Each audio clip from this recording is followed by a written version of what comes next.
Welcome to the Rising Tide Leadership Podcast, where each week we simplify the complexities of your leadership journey.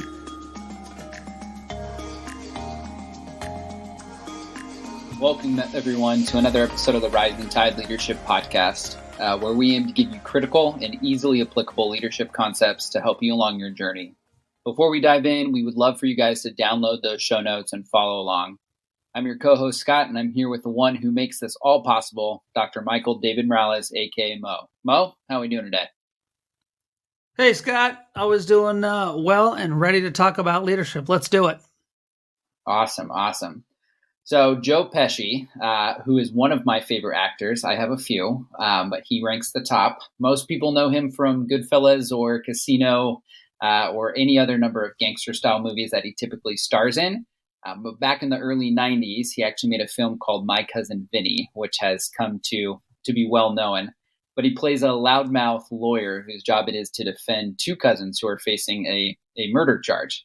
The kicker is that Pesci's character actually has no trial experience, which feeds into the comedy in this movie. But if you haven't seen this movie, you may be wondering really kind of how he stood a chance at actually winning his case. And spoiler, movie's been out since the early 90s, so don't feel bad saying this. He does win the case in the end. And the way he goes about it is quite hilarious. So Pesci's character really might not actually have that courtroom experience, but what he can do is ask good questions.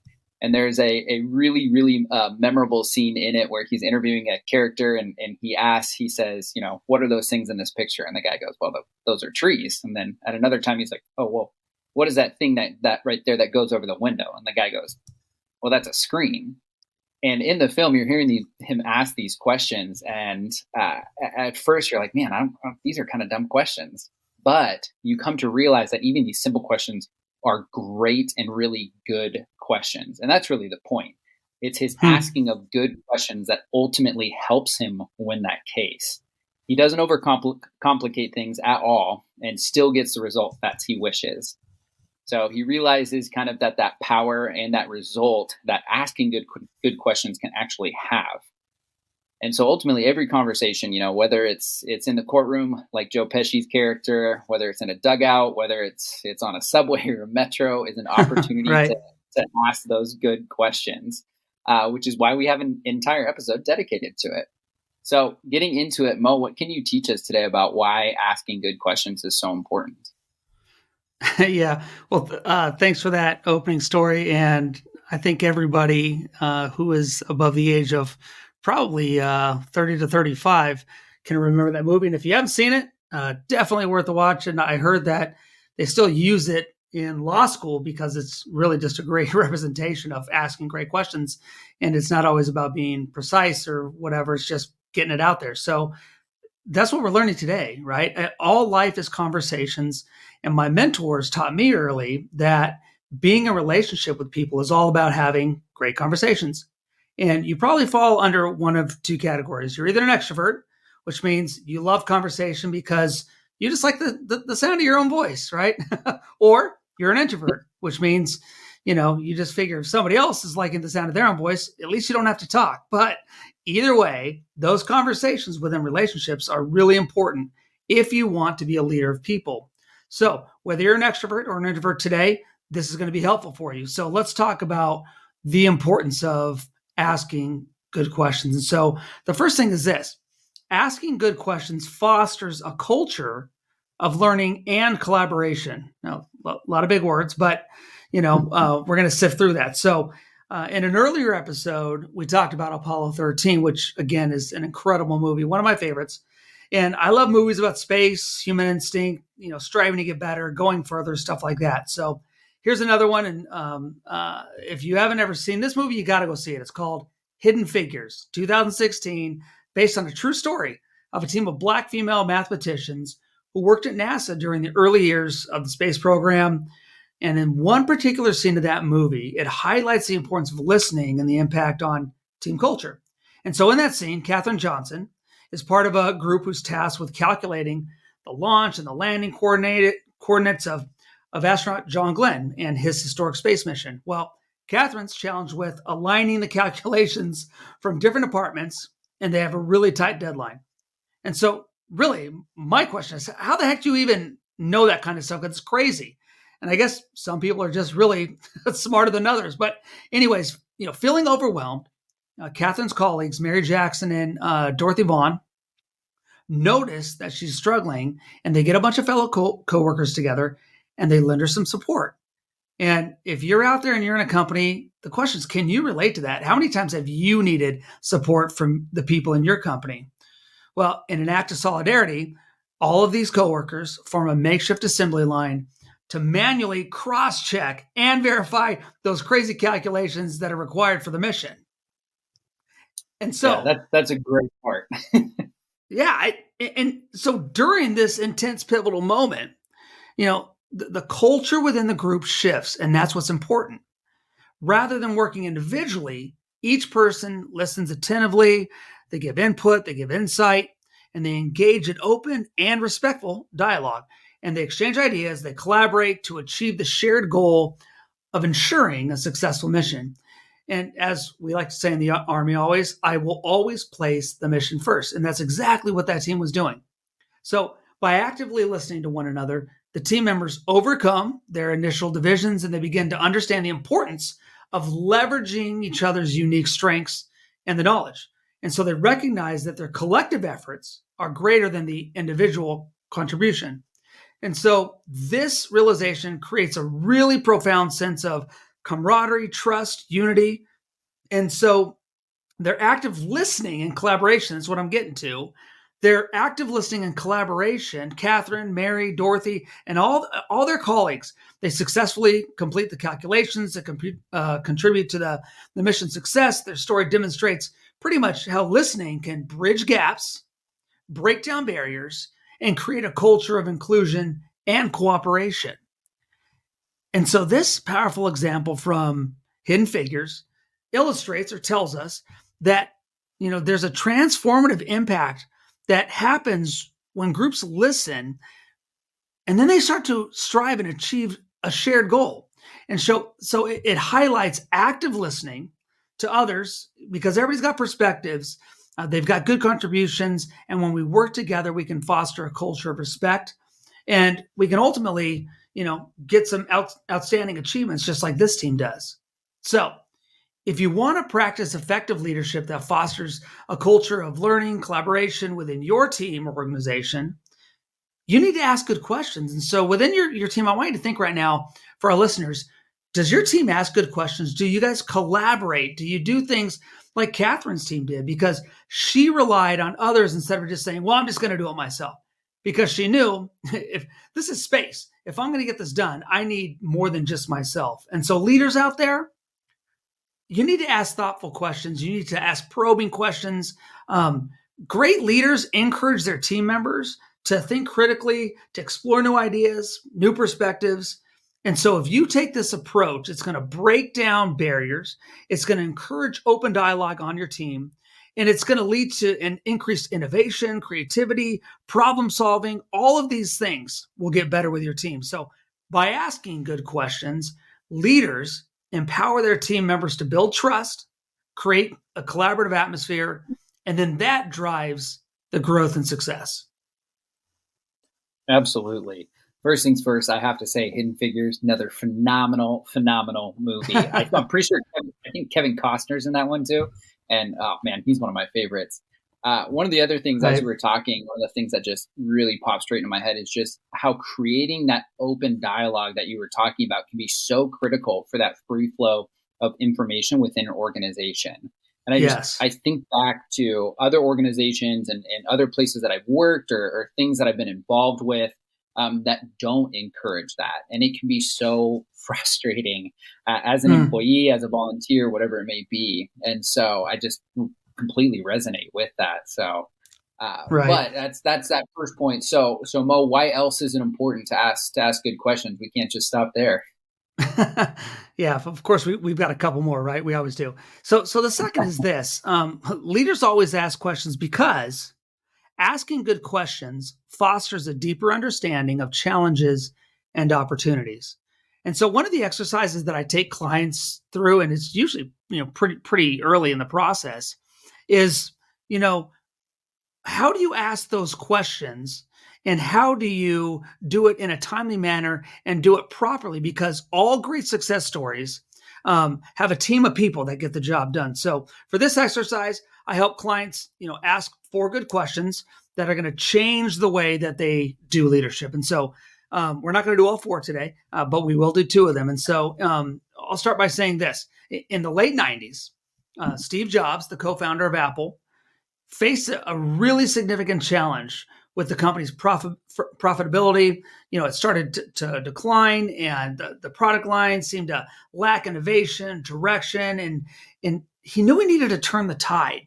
But if he wanted to revive Apple's success, he knew that, well, of course, once he became the CEO again in 1997, he first decided, I'm going to put together what he called his top 100. Now, I have a top 50 books. Now, he had a top 100 people. I'm like, wow, could you imagine just saying, out of all the people, I'm going to take the top 100 minds? I mean, that's how many good people he had working at Apple. But he took the top 100, brought together these key executives, engineers, designers, all different departments, and said, we need to tackle the company's problems and start a new course. So during a really important, crucial meeting with these top 100, Jobs demonstrated that he had really good, exceptional leadership by asking a series of questions. And here's the first one that he would ask. He would say, well, what are the core values that define Apple, and how can we live up to them? And so the question for you, wherever you're at, is, what are the core values that define your company, and how do you live up to those? You see, by prompting this question, Steve Jobs aimed to instill a sense of purpose and remind everybody of the fundamental principles. It always comes back to the fundamentals. And it set the stage for redefining the company's identity and reestablishing its core values. So for our listeners out there, as Curly asked in another one of my favorite movies, a little bit more fun, City Slickers, right? I mean, if you haven't seen, again, you got to see City Slickers. But Curly asked this. He said, what is the one thing that matters? Or, what are the 1 or 2 things? But Curly said, there's usually one thing that matters. And so for our listeners out there, when you help your customers, your team members, what is the one thing that's going to get you well on your way? The second question was this. Steve Jobs asked, what are our customers' needs, and how can we surpass expectations? He just didn't want to meet expectations. He wanted to surpass expectations. And so Steve Jobs understood the importance of customer centricity. He said, let's keep the customer at the center of everything. And by posing this question, he really encouraged team members to empathize with Apple's user base, and they started to explore innovative ways to exceed demand, exceed desires. So when you and your team can answer this question, you're going to align and start to move in a right direction. What's the right direction? I don't know. But once you start moving in that right direction, I'm telling you, you will know and you'll gain momentum. So those are the first 2. If you want the other ones, well, you're going to have to reach out to Rising Tide, right? Shameless plug there, Scotty. So asking good questions allows leaders to better understand the challenges and opportunities that they face. You see, by seeking diverse perspectives and those insights of effective questioning, leaders, you're going to uncover hidden issues. You're going to identify a bunch of potential risks, but you're going to discover that there are definite untapped opportunities within your company and within your team. Absolutely. So I got 2 questions coming at you. I'm going to talk about Apple, and I more to help me understand in maybe different ways, so our listeners can understand. And I'm thinking about Apple, and I'm thinking that they do a lot of things, but their variety is not a lot, right? Like they're not as diversified, I should say. And it kind of reminded me, and this is going to be a reach maybe, but of In-N-Out, where they've listened to what their customers like, and they don't have a huge menu, but what they do well, and they surpass your expectations to go in there. Am I going crazy with that analogy, or is that kind of along the same lines that you were talking about? I think you're right on. In fact, that's the beauty of In-N-Out. They don't have a huge menu. You can't go there and get a hot dog. If you go to In-N-Out, you've got limited things because they want to do one thing well. So as Curly would say, what is the one thing? And it's a burger. It's not In-N-Out hot dogs. Apple did also, that very same thing. They decided, see, it's not really even just important what you do. You also need to know what you don't do. And so many companies, I was part of a business group, years ago. And one thing that they always told us to never say is, we are a full service company. Well, of course you are. Everybody's full service. If you weren't full service, then, well, why would I go to you? But what do you do well?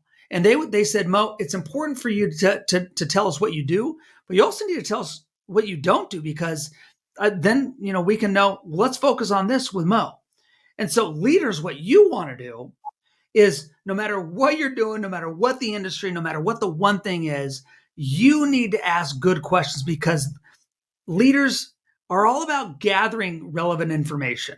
Okay. Because you need to challenge assumptions, because just because it's a one thing doesn't mean that it might not shift or change a little bit, but you always have to explore those alternative viewpoints, because that's going to enable you to make better decisions. It's going to help you develop comprehensive strategies. It's going to help you navigate situations and do it clearly and confidently. And so ultimately, if we focus on the one thing, if we're asking good questions, leaders enhance their ability to anticipate and address challenges effectively. And then leaders, you're going to start being able to capitalize on these new opportunities. So whether you have the top 100 in a company, or maybe there's just one or two of you, hey, that's the brain trust right there. You got to go for it. Pull those people into a room, ask them some questions. So one of the things that you talked about, you're making some great points earlier, but that asking those questions can uncover those hidden issues. And before we get to this next point, do you think that's kind of one of maybe the main reason that sometimes leaders don't ask good questions, is they don't want to uncover what they might find out? Yeah. One of my favorite leaders, a guy named Andy Stanley, has a great view on this. And he says, sometimes the reason we as leaders don't pick up the rock, because we don't want to see the nasty, ugly, squiggly things that are underneath that rock. Because as soon as we see them, then we're going to have to deal with them. And a lot of people just don't like dealing with that stuff. So just like you said, Scott, you're right on. They just leave the rock down. And it's kind of like when kids are playing hide and seek, there's always the one little kid, one little boy, or little girl that's in the middle of the street. They're not hiding. They're just standing in the middle of the street with their hands over their face and their eyes, because they think, well, nobody else can see me because I'm just going to close my eyes. Leaders, you cannot close your eyes to these things. The way that you do it is you pick up that rock. You start asking questions. You start saying, hey, what are we doing right? But what are we not doing right? What I love about engineers is they have a different way of looking at things. So if I can get on a little tangent, most of us look at things and we use the phrase, if it ain't broke, don't try to fix it. We've all heard that, right? Engineers, in my experience that I know, they always say, Mo, if it ain't broke, let's break it and make it better. So leaders, if you want to make it better, you need to be willing to ask the questions, which will sometimes make things break. But when you do that and you ask these questions, I'm telling you, it's going to rejuvenate, and it's going to make your team excited. That's all so good. I wish I could just small golf. I'm not going to do that though, because Mike will pick it up. But man, great conversation today. So we've covered kind of that questions can foster a culture of learning and collaboration, and then kind of that deeper understanding of challenges and opportunities. So I know we've got a little bit more to cover. So what else does asking good questions do? Sure. The third and final point today is this. Asking good questions fosters team development and empowerment. And so When Mary Barra became the CEO of General Motors back in 2014, she really inherited a company that was struggling with culture. And so what Barra did is she initiated a series of town hall meetings, and she took these forums and listened to employees and people in the organization, outside of the organization. And during those sessions, she encouraged people to ask really good and hard questions. And so my question is, can you honestly say, as a leader of your team, that you're asking good questions? Are you doing the same thing as Mary Barra? Because when you genuinely, listen to your team, like Barra did, what she did is she empowered them to play a greater role in shaping the company's future. And so she took their feedback seriously. She implemented their suggestions, encouraged innovation from not just the top, but from the bottom.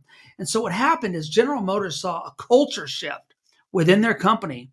And Barra's emphasis on asking good questions and then listening led to an increased collaboration. It improved communication, and it became a more responsive organization, and employees felt empowered to contribute their ideas.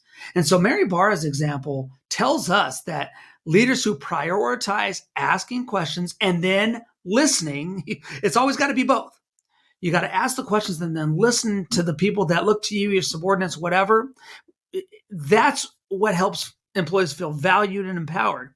And by fostering that communication, it's going to help involve your team in the decision-making process. And all of us want to be a part of the decision-making process. And so, leaders, if you want to be effective, you need to understand that there's an importance of empowering and developing your team members. You have to ask good questions. And this is really an essential tool, really, for the purpose of getting the answers that you don't have by yourself. So by asking questions that encourage reflection of both your people and you, self-assessment of both the people in your team and you and the company, personal growth, both yours and your people, leaders are going to help their team members develop critical thinking skills. They're going to increase that self-awareness. And that's what it's all about, leaders. It's about your self-awareness. And it's going to help you identify areas for improvement. So good questions are going to allow us as leaders to be offered that constructive feedback so that we can learn how to give guidance, so we can help nurture the growth of the team and our team members and the development of everything. And throughout this process of thoughtful questioning, leaders, you're going to unlock the potential of your team. I'm telling you, watch people grow as you cultivate a high-powered, high-performing, and motivated workforce.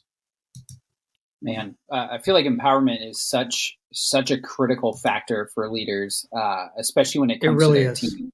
I mean, yes. I'm thinking about everything that I've done in my life so far, even though I like to think I'm not that old. But just differences that I felt being in a place where I was empowered versus not. And you constantly remind me that good leaders ask good questions. I feel like that has been one of our main themes for this last year. And I've actually been trying to do my best at work. You always seem to answer when I ask a question, you always try to ask a better question. And so I've been trying to do that. And in the times that I've been able to do that, it's so apparent the effectiveness that it can have. And just the promptness that it does for individuals to almost start to problem solve on their own. Because everybody always wants to know your answer, but asking these good questions that you've encouraged me over this last year to do, it has enabled really these individuals to just solve things and realize that they already knew those answers, and through that see that empowerment and being able to really be a part of that. And so just what a great thing. So but we're kind of winding down here, so get a little bit back on track here. But Mo, what are your final thoughts for us today? So my final thought would be this: the importance of listening to those who look to us. It cannot be overstated if you want to be an effective leader. By active listening, we are going to demonstrate respect for the different and vast perspectives and ideas.